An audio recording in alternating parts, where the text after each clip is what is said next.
Hey Andromedans, welcome to Starseed Energetics. My name is Bora and I'll be reading your 2019 forecast. The way it's gonna work, I'm gonna pull out cards for first, second, third, and fourth quarter of your year. Less and less cards as I go further away because you'll have more free will.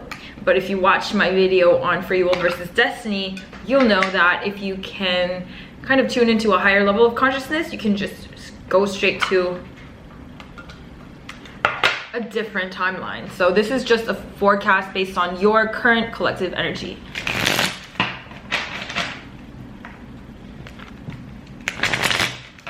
You're the first star system that I'm reading for, other than like the timeless reading that I'm recording with my new camera. And so just watch your life go from blurry vision to HD. That's kind of like the symbolism.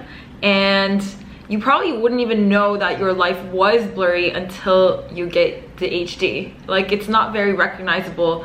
If you're constantly living with like blurred vision, how are you gonna know until you get like glasses or something that there was a whole other option available to witness your life in a different way? More, I guess I would call it hyper real, hyper-dimensional.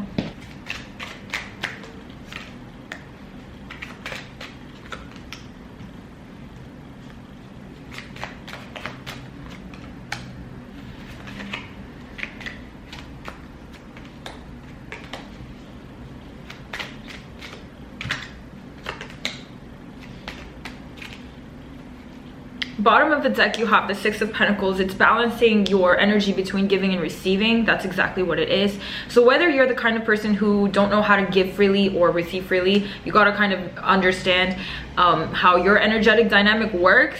If somebody gives you something, are you uncomfortable because you feel like you have to do something back right away? Are you really not trusting that when somebody gives you something,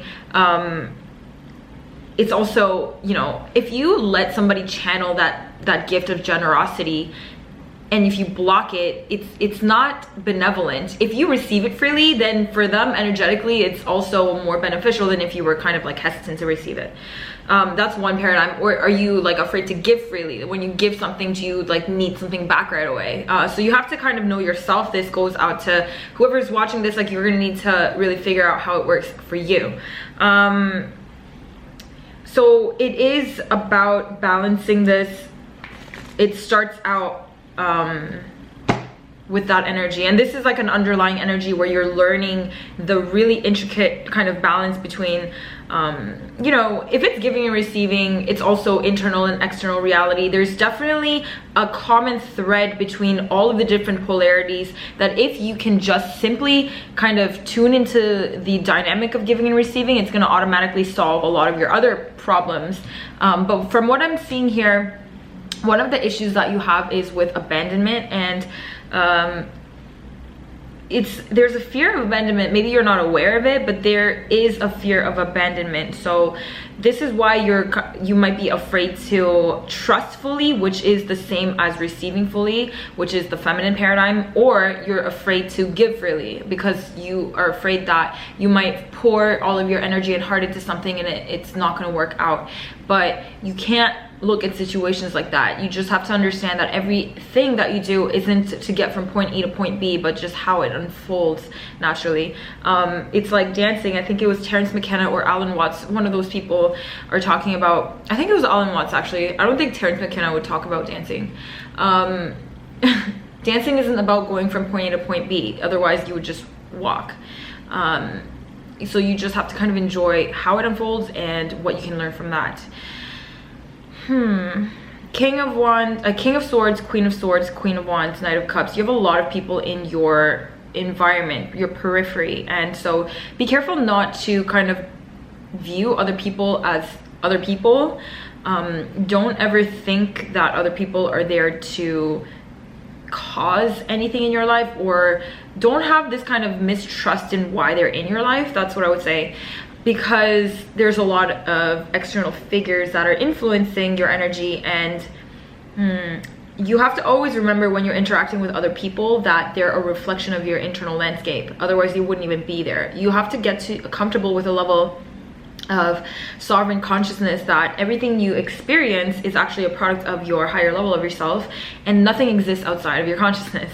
And so when people are doing certain things, it's either an overexpression, underexpression that is repressed or suppressed, or a direct mirror of your own energy. Otherwise it wouldn't be happening. So when people say that, I think when I talk about something like this, that you are the most conscious individual in your paradigm or your reality, people confuse it with this thing called solipsism or something like this, where you think that you're the only one that's conscious and everyone else is not. That's not what I mean. What I mean is that the level of yourself that would experience the world in such a way that you are all connected and you're the most conscious is not identified with your single individual unit. So it's a very complex thing that I probably have to clarify later, but when you are interacting with other people, just know that it is a reflection of your internal dynamic. It's there to kind of help you evolve.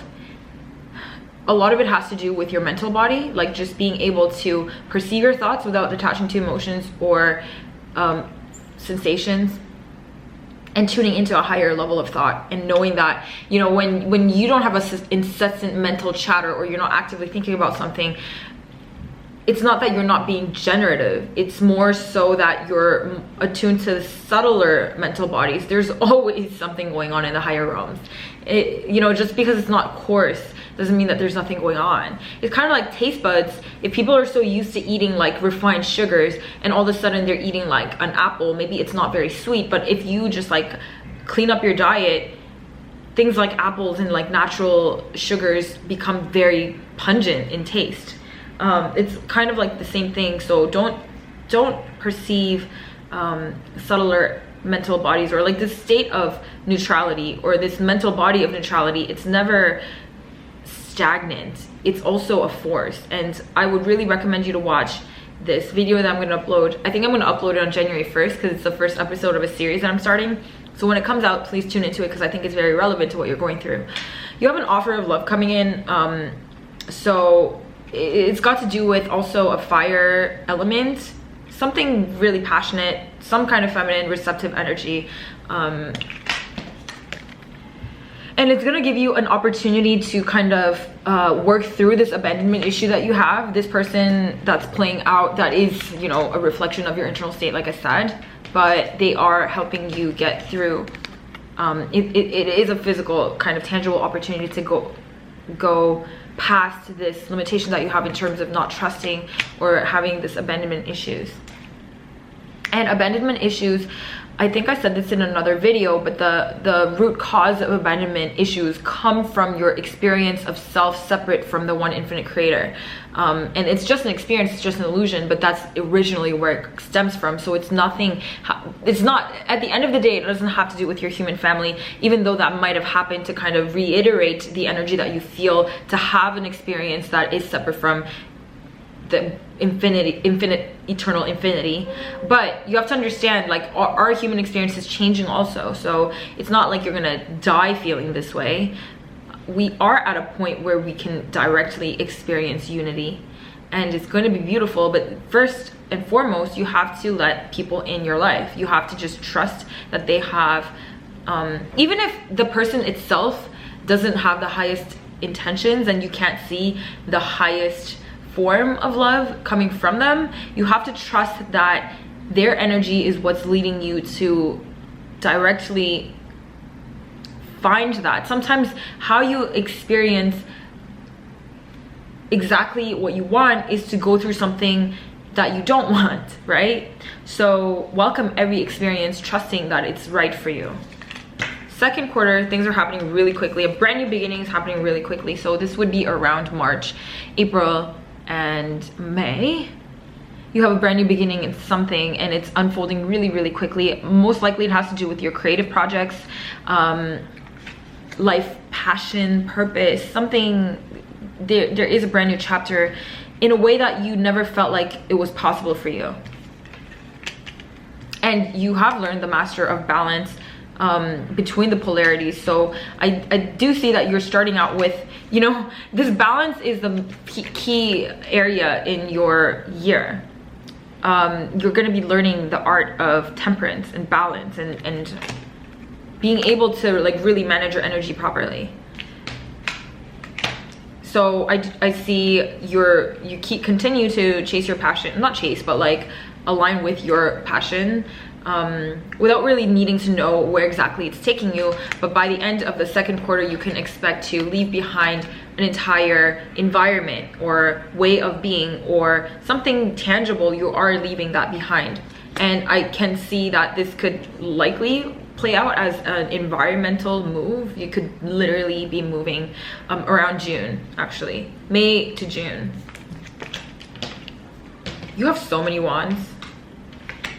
Third quarter is going to be when you are going to definitely cut away whatever was a codependent dynamic. And this is what happens when you balance yourself, because only an imbalance in whether it's with physicality and spirituality or lower body and higher body, masculine, feminine, internal, external, whatever like energetic balance that is missing is gonna result in any kind of addiction or codependency. And in third quarter is definitely when you cut away from that clearly. Like you cut away from the root source of that problem. So for example, let's say that somebody is addicted to cigarettes and then they quit because it's unhealthy, but then somehow it manifests in your life as something else. Like now you have to smoke weed instead of cigarettes, or like you drink instead of smoking cigarettes, or whatever else is the addiction. Like maybe you have like control issues or like a toxic relationship. All of a sudden you develop that because that wasn't the root cause of the problem. The root cause was an imbalance,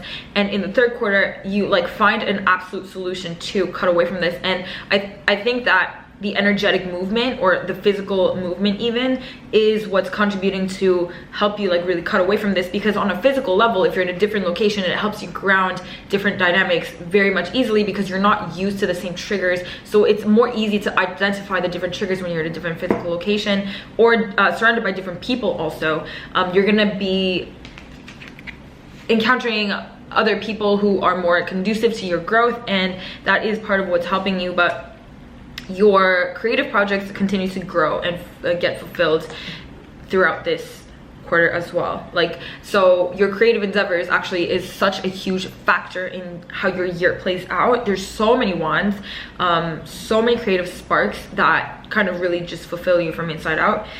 Last quarter is King of Pentacles, Nine of Wands, and Chariot. So King of Pentacles is absolutely grounded. This is your energy. It's being able to fully like set your foundation onto, I think a lot of it has to do with your creative projects and that kind of mission that you had. It's rooting into something so solid and tangible. And then it helps you drop away from your defenses. So what is this Nine of Wands? Like, look how many wands you have. And part of you was even skeptical that all of these efforts that you put into this project might go, how do you call it, awry? Like, I don't know, I can't remember what that word was, but no, you do end up grounding it. Like, you will see a tangible proof that you are on the right track with this. Like, it's a solid kind of marking. Like when you save a progress in a video game, like you save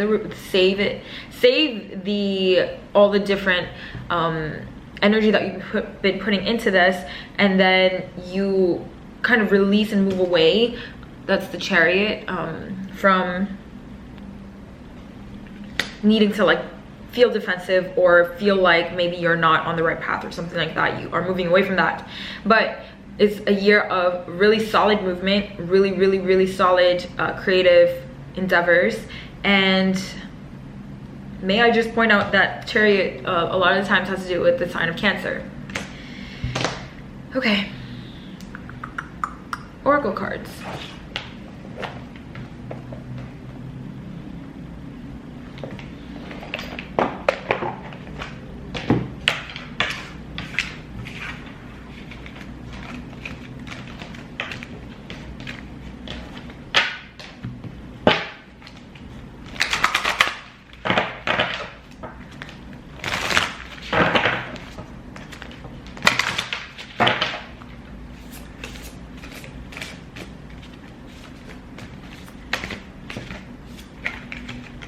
Oh, how that would be relevant, the sign of Cancer, you know, obviously it's a sign of home, and I do see that the way that it will play out is potentially you will be moving homes, but I see like constant movement in your energy anyway.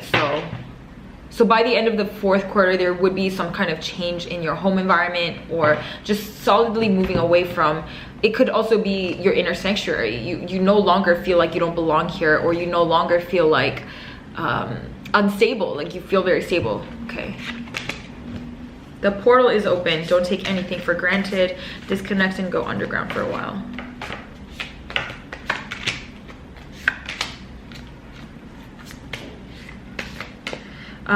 So the most primary message that I'm getting here is, you know, you're anchoring a lot of energy, so have that center point of knowing when you need to disconnect. Don't go like just with your routines and structures, in terms of like, you know, projecting how your life is going to unfold, even on a very temporary scale. Like even when the time frame is very short, be certain that you are grounded in the present when you're projecting into, you know, even the near future.